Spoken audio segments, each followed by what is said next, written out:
Good morning, grade 6. Welcome back to grade 6 mathematics class. Hope you all are doing great today. We have come to the end of chapter 6, fractions. So we'll discuss the questions from revision time exercise today. So all of you please turn to page number 93 in your maths textbook. Do you see the heading revision time? So let's see the first question now. The first question says there are 5 pizzas.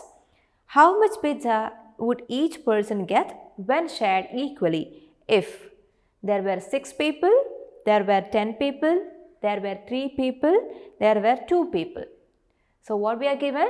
We are given the information that there are 5 pizzas in total and we are given different situations. Let's see what is the first case. What if there were 6 people? How would you share 5 pizzas equally among 6 people? So how do we write the fraction for the same?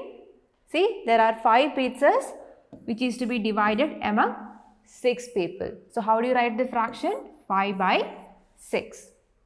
So there are 5 pizzas in total and there are 6 people in total. 5 pizzas have to be shared equally among 6 people. Hence the fraction is 5 by 6.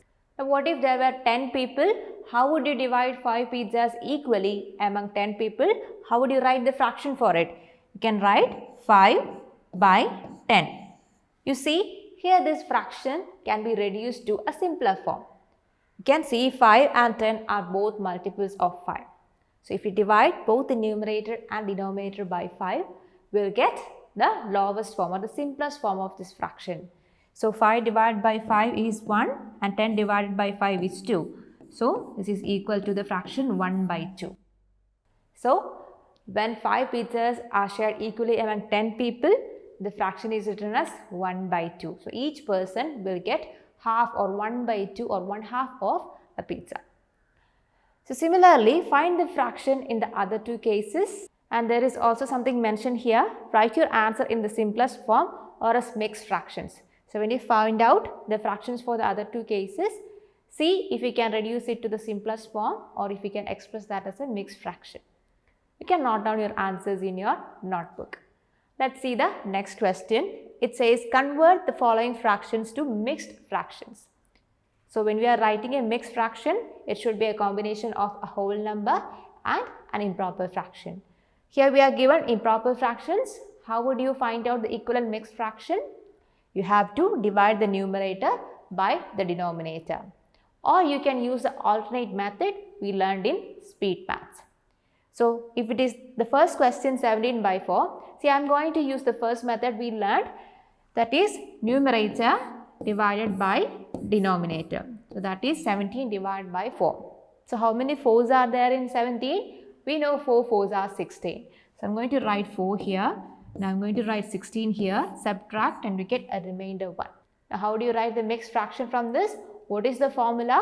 The formula is quotient into remainder by divisor. So how do you write it? Quotient is 4, the remainder is 1 and the divisor is 4. So the equivalent mixed fraction for 17 by 4 is equal to 4 1 by 4. That is 4 4s are 16 plus 1 17 then by 4. See, similarly find out the equivalent mixed fractions for the other fractions as well. Now let's discuss the third question. Write the following fractions as improper fractions. So here we have to find out the improper fraction corresponding to each of these mixed fractions. So let's see the first question, 3 by 4. We have a mixed fraction. So how do we convert it to the corresponding improper fraction? What is the formula? The whole number into the denominator, then add that product to the numerator, then write the answer over the same denominator. So this is equal to 4 into 3 or 3 into 4, 12 plus 3 which is equal to 15. Then 15 divided by the same denominator 4. So the mixed fraction 3 by 4 is equal to the improper fraction 15 by 4. Now you have to find out the equivalent improper fraction for each of these mixed fractions given here.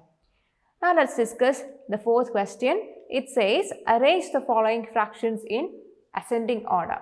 You can see you are given a few unlike fractions here. So to compare them, first you have to convert them into like fractions. How can you do that? Just find out the LCM of the denominators and change the fractions accordingly. Then compare each of the fractions and decide which is bigger and which is smaller.